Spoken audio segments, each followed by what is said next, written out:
नमस्कार दोस्तों, आप सभी को कैरेट क्लासेस के यूट्यूब चैनल में स्वागत है। तो आज के इस वीडियो में हम सीटीईटी में जो संस्कृत में बहुत बच्चे को दिक्कत होता है कि पैडागोजी को किस तरह से हल करें।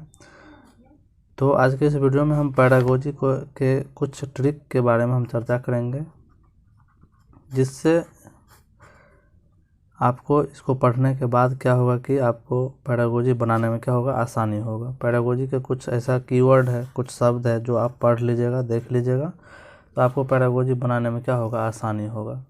तो चलिए हम स्टार्ट करते हैं।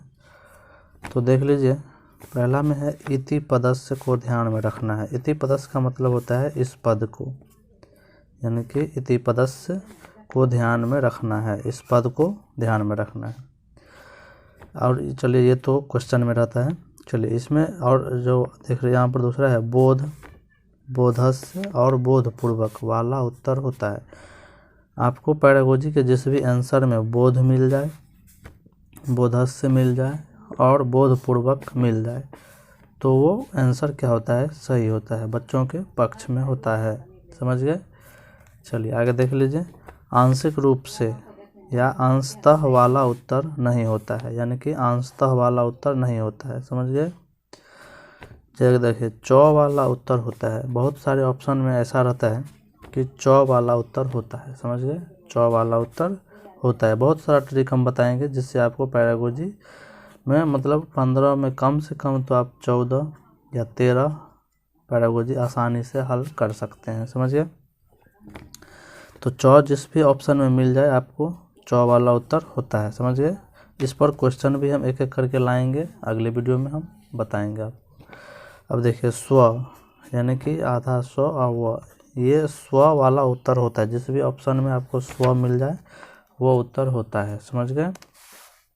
चलिए आगे देख लीजिए, मुक्त अंत वाला उत्तर होता है। समझ गए। जिस भी आंसर में आपको मुक्त अंत मिल जाए वो आंसर होता है। समझ गए। खुला अंत मिल जाए या मुक्त अंत मिल जाए वो आंसर होता है। बंद अंत वाला उत्तर नहीं होता है। समझ गए। बंद अंत वाला उत्तर नहीं होता है। समझ गए। चलिए अब है अगला है वास्तविक जीवन की विविध स्थिति या विभिन्न परिस्थिति वाला उत्तर होता है। जिस भी ऑप्शन में आपको वास्तविक जीवन से जुड़ा हुआ आंसर मिल जाए या विविध स्थिति मिल जाए, विविध परिस्थिति मिल जाए, विभिन्न संदर्भ मिल जाए, तो वो आंसर क्या होता है, सही होता है। समझ गए।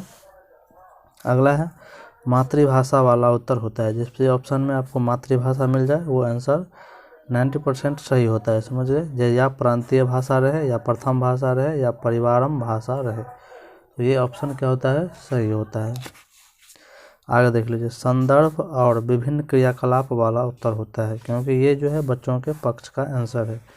समझ गए। और जो है याद रखिएगा, एक प्रोत्साहन वाला उत्तर होता है। प्रोत्साहन कहिए या प्रोत्साहित कहिए, प्रोत्साहित, ये आंसर होता है। समझ गए। और हतोत्साहित वाला उत्तर नहीं होता है।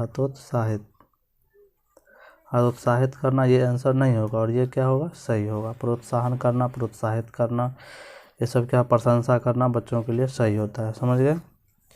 चलिए आगे देख लीजिए, यहाँ पे देख लीजिए, संदर्भ और विभिन्न परिस्थिति विभिन्न क्रियाकलाप वाला उत्तर होता है। चलिए आगे देख लीजिए, मातृभाषा आगे है। मातृभाषा को मध्यस्थ बनाए बिना जब हम कोई दूसरी भाषा सीखते हैं तो वो प्रत्यक्ष विधि कहलाता है। प्रत्यक्ष विधि में हम क्या करते हैं, कोई दूसरी भाषा, जैसे हमारी इंग्लिश हुआ, मराठी हुआ, जैसे अगर हमारी मातृभाषा हिंदी है या फिर हमारी मातृभाषा अगर मराठी है, तो हमें दूसरी भाषा जैसे इंग्लिश सीखनी है, तेलुगु सीखनी है, तो इस सब को हम जब सीखते हैं, अगर मातृभाषा को हम मध्यस्थ नहीं बनाते हैं तो वो क्या होता है, प्रत्यक्ष विधि होता है। अगर मातृभाषा को हम मध्यस्थ बनाकर कोई भाषा सीखते हैं तो वो अनुवाद विधि कहलाता है। समझिए, क्या होता है, अनुवाद विधि कहलाता है। और हम बच्चों को क्या करते हैं, कभी भी कोई चीज़ सिखाते हैं तो बॉटम टू टॉप सिखाते हैं, BOTT, बॉटम टू टॉप सिखाते हैं। जब समझ गए, बॉटम टू टॉप, ये याद रखिएगा, ये भी पैडागोजी में आया हुआ है, यानी कि नीचे से हम ऊपर की ओर जाते हैं। समझ गए। चलिए आगे देख लीजिए। मातृभाषा का अधिगम बालक अपने परिवार, माता पिता व घर से सीखता है। यानी कि ऐसा मातृभाषा का अधिगम बालक अपने परिवार में सीखता है, माता पिता और घर से, परिवार से सीखता है। समझिए, इसमें इसे हम एक अनौपचारिक भाषा भी कहते हैं। क्या? अनौपचारिक भाषा। यानी कि अनौपचारिक रूप से हम जो भी सीखते हैं, इसकी क्या होती है, समय सीमा निर्धारित नहीं होती है। समझिए, इसका पाठ्यक्रम निर्धारित नहीं होता है, तो ये हमारी अनौपचारिक भाषा होती है। और औपचारिक भाषा वो होती है जो हम विद्यालय में, कॉलेज में, स्कूल में प्राप्त करते हैं। समझिए, उसकी पाठ्यक्रम निर्धारित होती है। अब है स्वशब्द। स्वशब्द का मतलब होता है दोहराना। क्या होता है? दोहराना। समझिए, स्वशब्द का मतलब क्या होता है? दोहराना। चलिए आगे देखते हैं। आगे देख लीजिए। भाषा अधिग्रहण सहज और स्वाभाविक होता है। भाषा अधिग्रहण क्या है? सहज और स्वाभाविक होता है। जबकि भाषा अधिगम जो है ये प्रयासपूर्ण होता है। अधिग्रहण बोलिए या अर्जन बोलिए, ठीक है। भाषा अर्जन क्या है? सहज और स्वाभाविक होता है। जबकि भाषा अधिगम जो है ये प्रयासपूर्ण होता है। इसको हम अपनी रुचि, अपनी योग्यता के अनुसार सीखते हैं। सृजन का मतलब होता है निर्माण करना। तो सृजनशीलता वाला उत्तर होता है। जिसमें सृजनशीलता मिल जाए वो उत्तर होता है। समझ गए?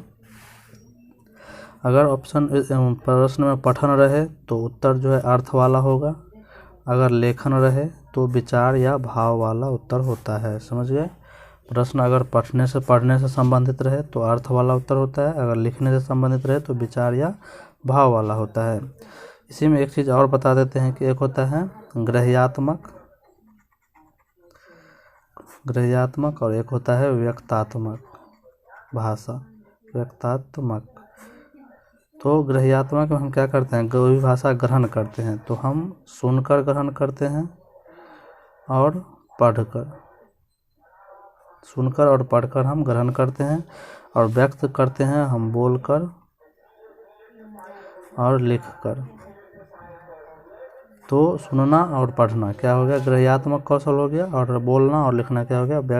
व्यक्तात्मक कौशल होगा। जिससे हम कोई चीज़ व्यक्त कर सकते हैं। समझ गए? याद रखिए, ये प्रश्न आया हुआ है और आने का चांस भी है। चलिए, इति पदस्य को ध्यान में रखना है। इसमें हम बता दिए हैं। अब ऑप्शन क्वेश्चन में अगर बहुभाषिक रहे तो आंसर हमें संसाधन वाला मारना है। समझिए, क्वेश्चन में अगर बहुभाषिकता रहे तो आंसर हमें संसाधन वाला मारना है। समझ गए?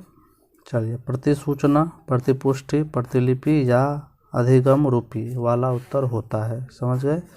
प्रतिसूचना मिल जाए, आपको प्रतिपुष्टि मिल जाए यानी फीडबैक मिल जाए, प्रतिलिपि मिल जाए, अधिगम रूपी मिल जाए तो ये उत्तर होता है। समझिए। चलिए, प्रारंभिक स्तर पर भाषा सीखने के लिए बाल साहित्य क्या है? पढ़ना जरूरी है। प्राथमिक स्तर पर भाषा सीखने के लिए बाल साहित्य क्या करता है? बहुत मदद करता है। तो ये ऑप्शन जिसमें रहे तो ये ऑप्शन होता है। परिवार भाषा सीखने का क्या है? अनौपचारिक साधन है। और विद्यालय क्या है? औपचारिक साधन है। याद रखिएगा। समझ गए? चलिए और थोड़ा देख लेते हैं। आगे देख लीजिए। भाव अभिनय या भाव विनिमय वाला उत्तर होता है। जिस भी ऑप्शन में आपको भाव अभिनय या भाव विनिमय मिल जाए तो वो उत्तर होता है। अब है प्रारंभिक स्तर पर बच्चों को शुद्ध या अशुद्ध भाषा पर जोर नहीं दिया जाता है। प्रारंभिक स्तर पर हमें बच्चों के शुद्ध या अशुद्ध भाषा पर हमें जोर नहीं देना है। समझ गए? चलिए, भाषा कक्षा में भाषा का समग्र रूप महत्वपूर्ण होता है। क्या होता है? भाषा का समग्र रूप महत्वपूर्ण होता है। क्योंकि भाषा बच्चे जो है किसी भी चीज़ को एक रूप में नहीं देखता है, समग्र रूप में देखता है। समझ गए? चलिए, नैसर्गिक या प्राकृतिक वाला उत्तर होता है। समझ गए? नैसर्गिक या स्वाभाविक वाला उत्तर होता है। तो चलिए, इस वीडियो में इतना ही। वीडियो अच्छा लगे तो लाइक, सब्सक्राइब और शेयर जरूर करें। अगले वीडियो में हम इसका और ट्रिक लेकर के आएंगे, गद्य का भी और पद का भी, और जो है पैरागोजी का भी लेकर के आएंगे। तो चलिए दोस्तों, वीडियो अच्छा लगे तो सब्सक्राइब जरूर करें। धन्यवाद।